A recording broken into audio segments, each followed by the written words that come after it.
แกะเบิ้งมันมีจักใบจักหน่วยเป็นถ้วยยางไปหน่อยยกผ้าง่ายกินข้าวกินน้ำข้าบ่จักอันนี้บ่ถ้าเบิ่งอยู่บ่ซ้ำกันบ่11 ใบโอ้เอาพี่น้องช่างเป็นแท้ให้ลูกจะมอบแบบใดโอ้อ้าวในใดเด็ดบาทไหนพี่น้อง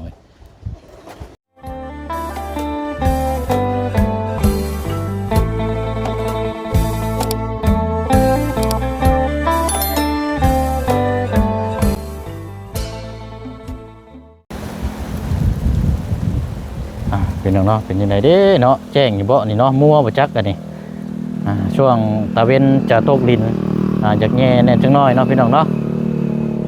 เอาก็ถือว่าเปิดภาพเปิดมุมกล้องมาพี่น้องๆก็อยู่กับทางน้องใจดีหากมาเที่ยวโรงเรียนบ่ล่ะคือได้ยินข่าวว่าอันรถยังก็รถไฟเสียรถน้องเลี้ยงรถน้องเลี้ยงโดยรถถีบบ่โดยรถถีบโซ่ขาดเลยโอ้ยนึกว่าเบิดน้ำมันนะเนาะมันก็ซ้ำเบิดน้ำมันได้มันปั่นบ่ได้เด้เนาะโอ้ยพี่น้อยคือว่าหากระซื้อมาอันนี้เนาะถือของบดีได้พี่น้อยเนาะไม่อยู่แต่ว่าถือของบดีมันก็ไม่ใช่แหละพี่น้อยเนาะแต่ว่ามันบ่คือสมัยแต่ก่อนเนาะเครื่องของที่เฮาซื้อซุมื้อนี้ก็สมัยแต่ก่อนนี่ดีพี่น้อยดีหลายซุมื้อนี้นี่แตกต่างกันหลายจาก 100% สิเหลืออยู่ 5% เนาะเรื่องความทนความทานนี่ถ้าคนบ่ดูแลบ่รักษานี่ยังไปไวเนาะพี่น้องเนาะเอาเนาะกับทักทายสวัสดีและสวัสดีพ่อแม่พี่น้องเบิดสุขุสุคนเด้อพี่น้องเราพบเจอกันอีกคือเก่าคือเดิมอยู่ที่เฮือนนี่แหละพี่น้องเนาะเพื่อนน้อยของทางน้องใจดีเนาะเพราะว่าคลิปที่แล้วก็ทั้งบุเชียงมาแหละทั้งน้องเพิ่นบ่ว่างก็ได้มาสัมภาษณ์ทั้งพ่อกับแม่เราแหละมาเห็นคู่ทางกระมังถ้วยบ่วงเนาะถือว่าขาดอย่างกันบ่มีเลยพี่น้องเอ้ยก็ได้มื้อนี้ซื้อจานพี่น้องจานกับถ้วยมาให้ทางครอบครัวเรานี่แหละพี่น้องทั้งน้องใจดีเนาะเดี๋ยวจะให้ทั้งน้องเพิ่นละก็เอาไว้นี่แหละทั้งพ่อกับแม่เราก็น่าจะไปเวียกไปงานพี่น้องเนาะโอ้ยเอาเมื่อก่อนขออนุญาตกลับหน้ากล้องกันพี่น้องมื้อนี้อยู่น้ำสาวนึงมื้อนี้เนาะแล้วก็อีกสาวนึงยังบ่ทันได้มาเนาะทางน้องแจงติงแต่ว่าแตงไทยนั่นแหละพี่น้องเนาะสิบอกกันเอาสบายดีทั้งปะลุงกันลูกสวัสดีปะลุงโดยเอามื้อนี้วันยังก่อมื้อนี้วันคานมื้อนี้ก็ไปโรงเรียนปกติอยู่เนาะอันนี้มาแล้วบ่นี่นะมาแต่เรียนแล้วบ่ลูกแต่มื้อก็ไปเรียนคือเก่าบ่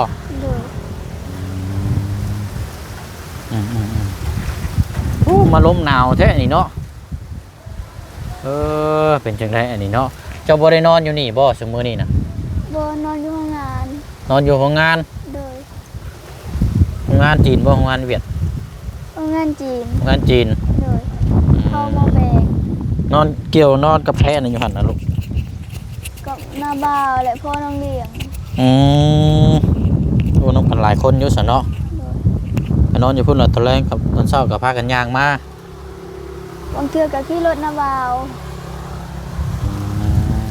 จะไปกลับนะนี่เนาะมื้อแรงนี่ก็สิไปนอนพุ่นอีกบ่ไปนอนตลอดเนาะคือบ่นอนอยู่เฮือนนี่นอนบ่ได้เป็นนี่ได้มันเป็นนี่ได้คือว่านอนบ่ได้มันหมดเพลแล้วมันยังเกาะมันบ่มีหม่องปูหม่องนอนบ่โอ้ยเนาะจะบ่ได้นอนอยู่นี่แต่หึงนะบ่เฮือนหลังนี่นะแต่น้อยแล้วนอนแต่อยู่7-8 ปีนอนอยู่นี่วันนี้ก็เริ่มมาอยู่10 ปีแล้วย้ายไปนอนอยู่ไสบัดนี้อยู่โรงงานบางทีก็นอนอยู่เพิ่นแม่เฒ่านอนอยู่เพิ่นแม่เฒ่า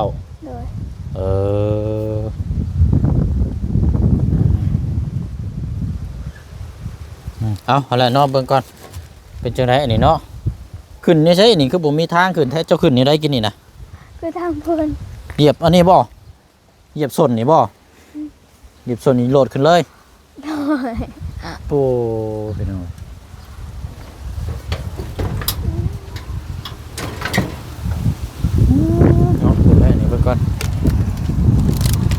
ทำแห้งนี่บ่ได้นี่ก็รุดบ่ได้นี่นี่แต่ว่ามันต่ำนี่เขาโยกขึ้นไปเลยปุ๊บอ่ะใช้เบิ่งเข้าไปเบิ่งทางเฮือนเจ้านี่โอ้ยเป็นนี่ได้อันนี้เนาะโอ้คอยได้พูดเลยอันนี้เนาะเอานั่งหันละนั่งแห้งอะไรกับบ่ได้เลยพี่น้องมันจิฮักนี่ก็กึ่งปึ้งอยู่อันนี้เนาะพูดเลยอันนี้เอามื้อนี้อันบ่เสียงซื้อถ้วยมาให้พอได้เว้ากับช่างอันพ่อกับแม่จะละมันเมื่อวานนี่ถ้วยจักบ่วงเกาะอยู่นี่นะเอ้ยบ่แม่นถ้วยมีจักอันเกาะถ้วยละ2อันเด้อ1อันใช่น่ะมาเบิ่งอยู่ห่ะโอ้ครับเอาถ้วยบ่วงได้เฮ็ดอยู่เฮ็ดกินบ่เรามีครับยังมีแจ่วอยู่อันนี้เนาะยังมีแจ่วพริกอยู่มีสำนีบ่มีอยู่3ไว้เนาะถ้วยใช่บ่วงเลยสับบ่ได้มีบ่นี่บ่วงอันหมออันนี้เนาะแล้วก็ครกหัวเนาะหมู่หนึ่งบ่วงบ่ฮู้คือกันฮะฮู้อยู่ไสเอาบ่มีบ่วงบ่โอ้มีหยังนี่ครกเรียบร้อยแล้วนี่เนาะแตกเรียบร้อยแล้วอิสโบเล่เรียบร้อยแล้วโอ้ยพี่น้องแตกเรียบร้อยแล้วนี่เอาท่านเข่านี่ยังบ่ท่านได้แกะกินอยู่นี่เนาะเดี๋ยวย่างอยู่นี่ตัวนี้ก็ย่างแต่ว่ามีเข่าก็ถือว่าจะมีความสุขแล้วเนาะกินข้าวกินน้ำกันอันซุ่มละว่าวเขามาจังซี่หลายคนอยู่ซี่นี่ย่านอยู่บ่ลูกแต่ก่อนนะย่านอยู่บ่ย่านอยู่เดี๋ยวนี้เห็นไหมเลยโอ้เพราะว่าซุ่มละว่าวเขามาซี่เห็นก็ยังย่านอยู่เนาะเลยโอ้เนาะเป็นนี่ได้คือว่าย่านแต่ละคนนี่บ่คือกันบ่คือแบบไรน่ะ แบบไรคือว่าย่านเนาะบ่เคยรู้จักฮะบ่เคยรู้จักแต่ว่ารู้สึกว่าย่านเนาะมาแล้วบาทนี่พี่น้อยนี่ได้บาทนี่เพราะจังว่าน้องเพิ่นแบบคือสีเก่งๆกลัวๆเนาะเอาอันนี้ละเดี๋ยวอันหม้อนี้ก่อนเดี๋ยวไปเชียงอันนี้ละซื้อมาฝากมันสุดละเท่าไรพี่น้อง60ประมาณ100,000น้อยๆนี่แหละเอาจะนับเบิ่งว่ามันมีจักใบละโดยเอาแล้วเอาไว้เอาแกะเบิ่งมันมีจักใบจักหน่วยกินถ้วยยางพี่น้องยกผ้าง่ายกินข้าวกินน้ำมีจักใบลูก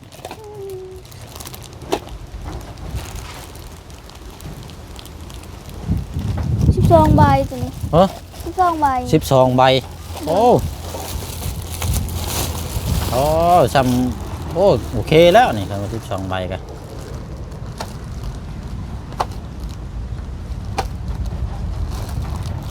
นี่คือ11 ใบเลยเพราะว่าเราขาดบ่จักอันนี้บ่ถ้าเพิ่งอยู่บ่ซ้ำกันบ่11 ใบเอาพี่น้องไอ้ช่างเป็นแท้นี่ตัวนี้เบอร์12อันนี้เบอร์11อันนี้แล้วว่าเขาเจ้าแกะเอาบ่จักเนาะตัวนี้ถ้วยอันนี้พี่น้องแต่ว่าอัน12กับ11 12ตัวนี้เนาะอะไรนี่บ่เป็นหยังเนาะขาดอยู่ใบนึงบ่ซ้ำกันก็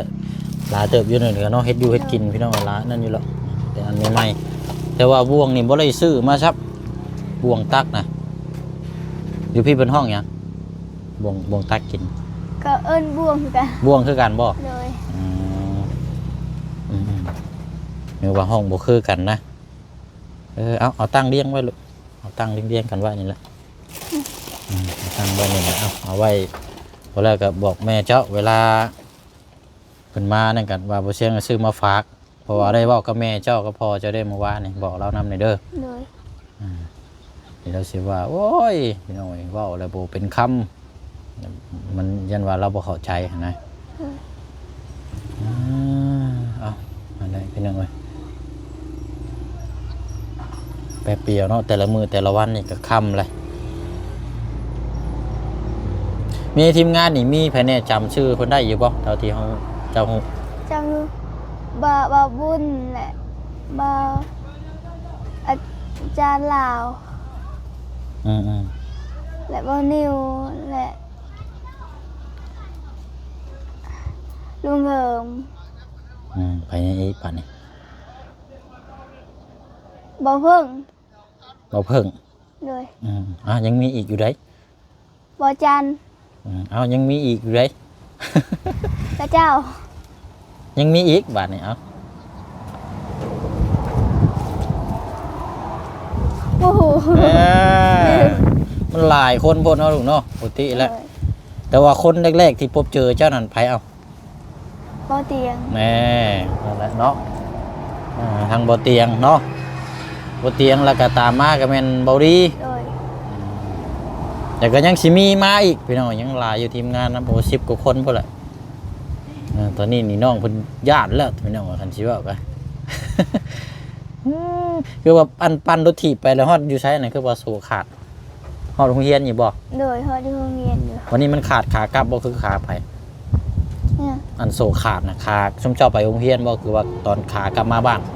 ไปโรงเรียน ตอนขาไป เลยว่าไปซื้อขนมแหละกลับญี่ปุ่นอีก ปั้นน่ะขาดเลยนี่เนาะ เลย โอ้ยเนาะพี่น้องบ่ดีแท้นี่เนาะต่อก็บ่ได้บ่ เมื่อใด มันขาดแล้วมันทิ่มเลย ขาดแล้วก็เอาทิ่มเลยบ่โซน บอเอามือ เอาเก็บไว้ เลย แต่ว่ามันใช้งานบ่ได้แล้วเนาะ บู๊เหรอ เอามันต่อได้อีกบ่สรุปคือว่าบ่บุญเราเอาไปต่อให้บ่ต่อได้อยู่บ่ บู๊เหมือนกัน เจ้าบ่ได้ไปนํกันบ่ซะ บอ เอาบ่เป็นหยังเนาะแต่ว่ารถเจ้านี่ยังปกติอยู่เนาะ เลย บ่แม่นขาดแล้วบ่จ้ะ ลีนยังนะลีน ลิ้น เลย ดินใส่โซ่หั่นบ่ เลย แม่นตอนนั้นต้องเอาดินใส่โซ่นํเพราะว่ามันจังโซ่ทำให้โซ่จังบ่แห้งแล้วมันจังบ่เสียไว้บ่แม่นขาดแล้วบ่จักรถเจ้า ยังอยู่ ยังอยู่บ่ เลย เอ้ยเนาะ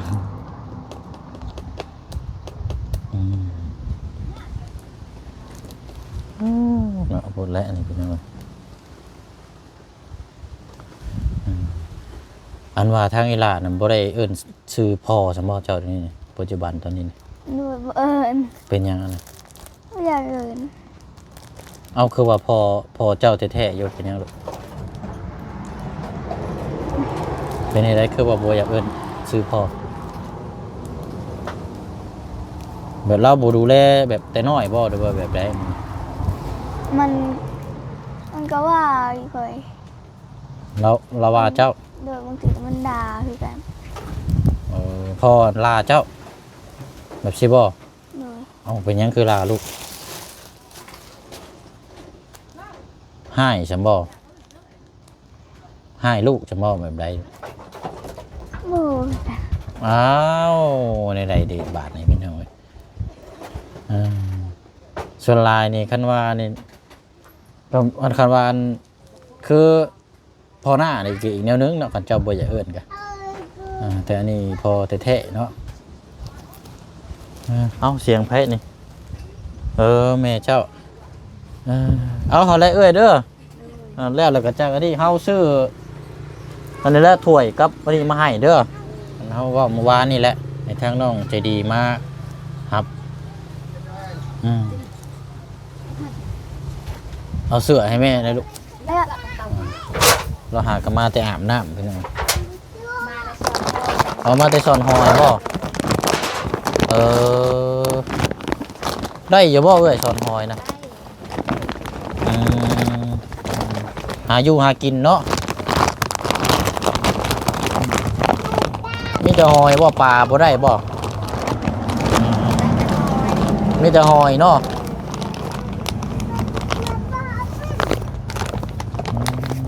หน่วยใหญ่อยู่บ่หอย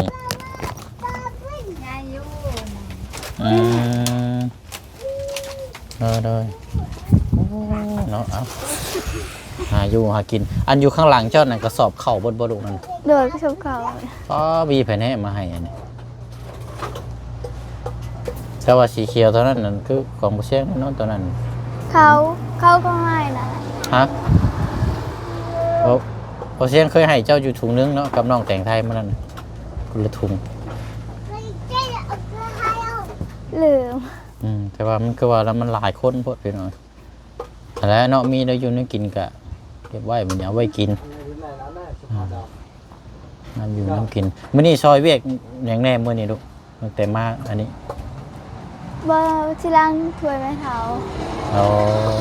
ส่วนหลานเจ้าสิซอยเวียกแต่ทั้งนั้นเนาะ โดย อันตักน้ำตักอยู่น้ำกินในสะอาดไปเอาอยู่ใช้ ญี่ปุ่น หมองกันกอกหันบ่กินก็กินอยู่หันบ่น่ะกะ โดย มันเป็นน้ำพูได้อยู่หันเนาะ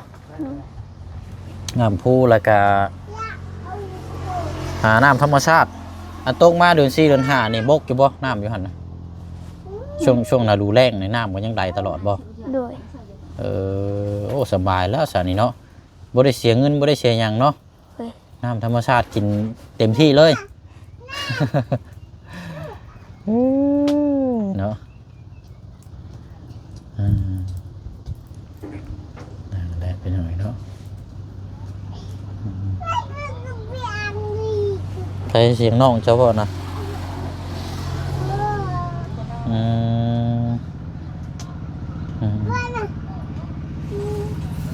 หาปากกระจาดมาเปลี่ยนไม้เนาะบ่มีไม้บ่ บ่มี ไม้ไผบ้านไม้อันนี้บ่มีบ่ อยู่ผู้บ่มี อันนี้ได้ โดย โอ้ไปหน่อยเนาะตัดซ่อมแซมในตรงสีนี่อยู่นี่โหดแล้วนี่เนาะแต่ว่าดีแต่ว่าทั้งน้องเพิ่นนี่ไปนอนน้ำน้องเลี้ยงเนาะไปนอนน้ำมันพี่น้องเจ้าเนาะน้องเลี้ยงน้ำลาบ่าวเนาะ โดย บ่ได้นอนอยู่นี่พี่น้องนอนอยู่นี่ก็คือว่านะนี่เนาะเบิ่งปืนปิ้งอยู่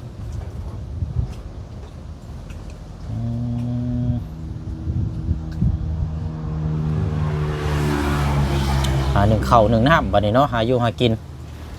ต้มหอยเนาะแม่เจ้าหาหอยมาอยู่ โดย โอ้ช่วงนี้บ่ได้ไปหาเนี่ยกินนะช่วงนี้เนาะไปหาอยู่บ่ บ่ บ่ได้ไปแล้วเนาะพวกเข้าห้องงามโรงเรียนเนี่ยเอาเก็บใส่ถุงไว้แล้วลูกเก็บใส่ถุงไว้แล้ว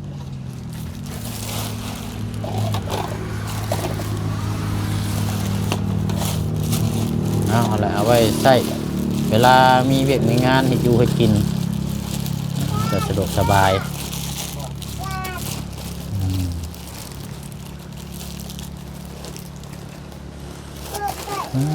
เอามุ่งเราก็ขาดจำได้อะไรนี่กับเบิ่งเมื่อวานเมื่อก่อนนี่พี่น้อยปืนปิ้งเนาะใช้อันโทรศัพท์เจ้าออกมาอยู่บ่ อยู่เหือนอยู่ไม้เท้า อันเป็นได้จะโทรหาทั้งผู้นั่นอยู่บ่ทั้งน้องแต่งจริงอยู่บ่ โดย มื้อใดเรามาล่ะ ว่ามื้อวันศุกร์ มาวันศุกร์ โดย โอ้มื้อนี้วันคานโอ้ยหลายมื้ออยู่ซะ บาง เนาะ เทื่อก็วันพฤหัสวันศุกร์เราว่ามา มีหลายมื้อเนาะ โดย เจ้าก็เคยลงไปสวรรค์น้ำเล่าอยู่บ่ บ่เคย บ่ได้เคยลงไปเที่ยวบ่ โดย จะมีแต่อยู่บ้านเฮานี้เนาะ โดย มีโอกาสก็จะลงไปดินไปเที่ยวเนาะอยู่สวรรค์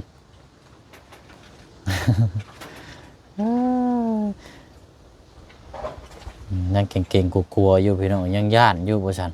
ยังย่านทีมงานเอาบ่ต้องย่านดอกเด้อเพิ่นงานเพิ่นมาซอยมีแต่ว่าเฮาคำเว้าคำจาเฮาเนี่ยเนาะอ้อมน้อมถ่อมตนแล้วก็บ่ต้องอายเกินบ่ต้องย่านก็ได้ เนาะปะซะเนาะเดี๋ยวบ่เชิงสิย่างพ่วงลงไปเบิ่งทั้งเพื่อนอันแม่น้องแต่งจริงอีกจักหน่อยก่อนเนาะ โดย เอาละอยู่ดีไม่แห้งแล้วล่ะเด้อเดี๋ยวเพิ่นละสิมาเยี่ยมมายามใหม่เอาสบายดีก่อนเนาะ สบายดี เอ้ยเนาะพี่น้องเอ้ย เรายังอายอยู่ยังย่านอยู่พี่น้องมามื้อนั้นคือว่ายังบ่ได้อันนี้เนาะมามื้อนี้บัดย่านบัดนี้ เอาเดี๋ยวเสียงของไม้เลยไปละเฮ็ดเบี้ยเฮ็ดงานเจ้าบัดนี้เด้อฮะอะไรบ่เป็นหยังหรอกอันนี้บ่เสียงซื้อมาให้อันนี้เด้อเงินบ่เสียงเองนี่แหละต้องซื้อมาให้เพราะว่ากับแม่เจ้าหั่นน่ะไปละลูกมาลดหั่นน่ะโอ้ยเนาะวางได้นี่พี่น้องฮักได้นี่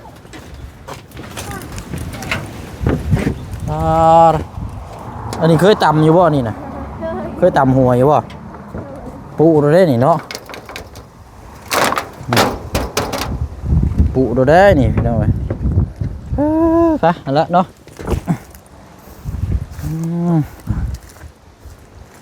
เป็นจังไดเนาะอันนี้หมากยังอันนี้ตัวแห่บ่โอ้แซ่บด้วยนี่กำลังแก่นี่พี่น้องกินกับแจ่วคักอยู่ได้เนาะโอเคล่ะเด้อมาละไปหาพุ่นก็ได้เด้อเพื่อนไม่ตู้เจ้าก็ได้หรือว่าทีมงานเพิ่นอยากจะว่ามีแนวมาเซอร์ไพรส์ไว้จักยินทางเขาเจ้าก็มาเนาะไปแล้วเนาะเดี๋ยวเช็คมาเบิ่งทางนี้ก่อนเป็นยังไงเด้อทางนี้เนาะ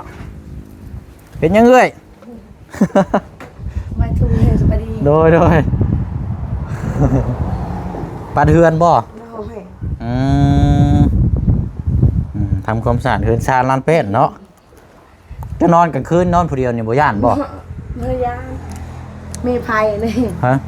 ใส่ไผ่เลย บ่ลูกก่อนประตูก็ล็อกจับดีอยู่เนาะจังหวะเคยจังว่าย่านพวกผีนี่เคยมีบ่ มี บ่มีบ่เคยย่านนี่บ่เอ้ย ยานอยู่ยานคนแบบคนสูงคนยานนะ แต่ว่าคนนี่แน่นอนเนาะ คนแน่นอนเขามือเขาอยู่ในมาเขามือเขาแบบว่าเขาประลมช้า แต่ว่าแบบเครื่องของเจ้านี่เคยตกเฮียเสียหายบ่ สุกรเสียตัวนึงไก่ ไก่เสีย ไปลุมขอบลุม โอ้มันไก่เด้อตัวนั้นเนาะ แต่ไก่เฮือนเนี่ยเขายานม้า อ๋อเจ้าเลี้ยงหมาบ่อยู่นี่นะ ม้าสองตัว โอ้อันตรายเด้อเนาะเข้า ฉัน มา มี นี่ มาหมดแล้วเขาหลักเล็ก เป็นเล็กพวก สี สังกะสีเนาะ โดย ว่ามันปะอยู่ข้างทางเลยเนาะสิ่งของ วันปาก ตรงนี้ก็ต้องระวังเลยเนาะของของสินค้ามีทรัพย์สินที่เฮาหามาเนาะตรงเฮียเสียหายมานี่ก็หัวเสียใจ ข แล้ว นาด พี่ มันต้นอยู่ในสวนยังเขาลักได้ เคยรักบ่ เคยลักบันสกีสิค่ะ โอ้ สวนมันอยู่ในสวนนะหันเขาจะมาทันตัดเด้ รักเอาเลย ลัก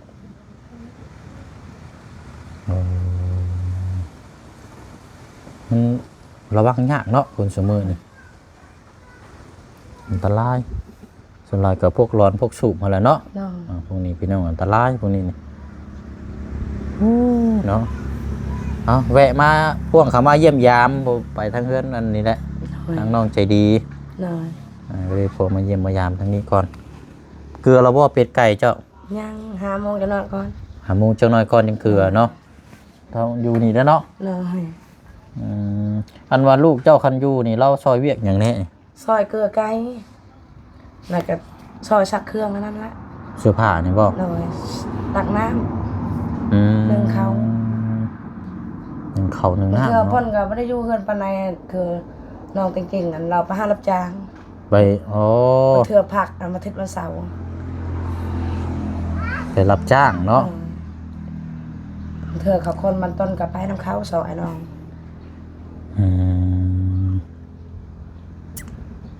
เราก็สิพาล้างถ้วยล้างบวงให้เวียดแต่ว่าพอเพิ่นบ่ให้ไป เจ้าอ่อนบ่ ลูกขวัญ อ๋อไปรับจ้างใช่บ่อยู่ใช้เราไปแต่เขา บ่เคยไปแต่ว่าเราให้พ่อละหาเงินบ่ได้แต่เราอยากไปหาล้างถ้วยล้างจานให้เวียด อ๋อแบบอยากซอยทั้งพ่อเนาะ น้อยแบบว่าเพิ่นให้ว่าพ่อหาเลี้ยงกบบ่กุ้มแล้วเพิ่นเลยอยากไปแล้วพอเพิ่นบ่ให้ไปให้เฮียนก่อนอย่างน้อย ซอยเวียกซอยงานก่อนเนาะ น้อยให้เพิ่นเอาน้องเพิ่นอยากเอาเพิ่นจะไปเอง โดย แล้วพอเพิ่นบ่ให้ไปอย่างน้อยให้เข้าโรงเรียนก่อนคำว่าอยู่เฮือนกับบ่มีหายบ่มีสวน จักสิเฮ็ดหยังเนาะ สักเฮ็ดหยังเลยไปหารับจ้าง ดีแล้วทั้งน้องเพิ่นก็ฮู้จักขยันเนาะ เนาะ ช่วยเวียกช่วยงานพ่อแม่เราเป็นคนความสามารถได้เรากล้าเว้าคนกล้าเว้ากล้าแสดงออก เงินเรารับจ้างมันต้นอย่างเราให้พ่อมั้งเอาไว้น้ำพ่อ เออ ให้พ่อออกทุนซื้อกัดซื้อปัดซื้อไก่ รับจ้างอะเนาะ เพิ่นก็เบิกคือที่น้องจริงๆอันได้เงินได้คำก็ดีอยู่มันก็มันให้พ่อให้แม่นำคือแม่เนี่ยมันเพิ่นบ่เคยให้จักเทื่อให้นะพ่อคือว่าพ่อไปหาเป็ดหาไก่ซื้อ กันใช่ว่าเอาเงินทุนให้พ่อเนาะ โดย ไปให้ต่อ นั่น เออเดี๋ยวเอา น้อง เนาะ ดาวเนี่ยก็รับจ้างมันแม่นนำเพิ่นได้ค่ะ200,000 20,000ให้พ่อโฮมแม่น อืมได้ มื้อนั้นงูเข้ามาพี่ ฮะ งูมื้อนั้นมือ เอ้า ก่อนเข้ามาพี่ฮอดบ่นอนจริงโอ้จริงห้องใต้ งูยังอะนะ จักงูหยังงูน้อยๆใช่ไหมงูด โอ้ ำหญ้าเดือนติด บ่มันเฮือนพื้นต่ำเนาะ น้อย เพื่อนพื้นต่ำแล้วก็หนึ่งมานี่เนาะ ก็มีปองมั้ง มีแต่ปองเนาะมองรับมองนอน งานฝนตกเนี่ยโอ้ยขี้แคบ อืม ย่าน มันอายเพิ่นว่าใส่เตียงได้บ่อยากใส่เตียงมันชุ่มเพิ่นจะมันนอนบ่ได้ทั้งหอนนี่ บ่เตียงก็เพื่อความปลอดภัยเนาะงูเงี้ยวมาแล้วอันนี้มันอยู่ในพื้นเนาะ น้อย เพราะมันเป็นปองร้อนนอนกับไปนี่ก็คดใช้น้ำกันโดนแล้วนี่โอ้ยพี่น้อยพอแล้วก็เนาะเออ แต่จริงห้องใต้รถแมวมุงเข้าเพื่อน เออ เข้าอยู่ในมุงเขานี่ อะไรแหละอันนี้เนาะอืมโดยเอ้าอะไรเนาะดีแต่ว่าทางน้องเพิ่นแรกพี่น้องรอน้องเพิ่นมาเพิ่นละจังพูดคุยถามน้องผัดเนาะ เลย เดี๋ยวให้ทางเอ้ยเพิ่นเฮ็ดเวยกเฮ็ดงานก่อนเนาะโดยสวัสดีเด้อ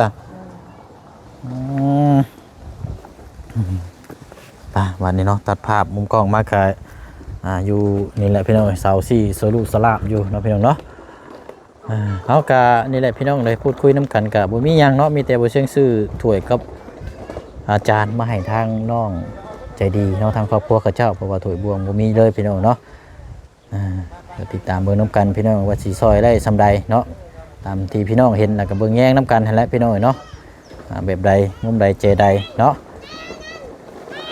ไปเนาะลาพี่ลาน้องไปก่อนพบเจอกันในคลิปหน้าแล้วพี่น้องเด้อเนาะอยู่ดีมีแห่งลำรวยเบิดสุขุสุคนเนาะพี่น้องเนาะบ๊ายบายพี่น้องเนาะสบายดี